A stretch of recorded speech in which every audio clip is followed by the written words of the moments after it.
Hello বন্ধুরা, আমি সুরজিৎ, আপনাদের ভালোবাসার মানুষ। তো শুভ সকাল, কেমন আছেন সবাই? তো আমি চলে এসেছি সকাল সকাল সবজি বাড়ি।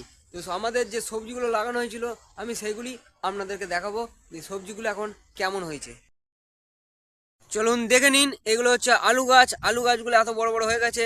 এবার আপনাদের ইন্টারেস্টিং দেখাবো ওলকপি। ওলকপির সাইজ দেখুন, কত সুন্দর সুন্দর ওলকপি হয়েছে।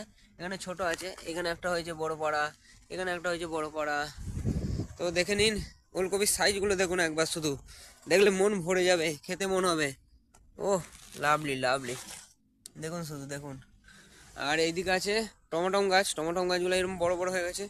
এবার মূলো গাছগুলো দেখুন, পালং শাক, এটা পালং শাক। এখানে আছে মূলো। মূলোর সাইজগুলো একবার দেখে নিন কেমন হয়েছে মূলোগুলো। এই দেখুন মূলোগুলো বড় বড় মূলো হয়ে গেছে, একদম মোটা মোটা মূলো হয়ে গেছে, দেখলেন? তো ওইদিকে আছে সাদা মূলো, ওইদিকে আছে পুনকো শাক। তো পুনকো শাক দেখে নিন। পুনকো শাকগুলো আপনাদের দেখাচ্ছি বন্ধুরা। একদম পুনকো শাক, এটা পুরো পুনকো শাক দেওয়া আছে। এইদিকে সাদা মূলো দেওয়া আছে। আর ওইখানে একদম বেগুন গাছগুলো এত বড় বড় হয়েছে। আর এইদিকেও ওলকপি লাগানো।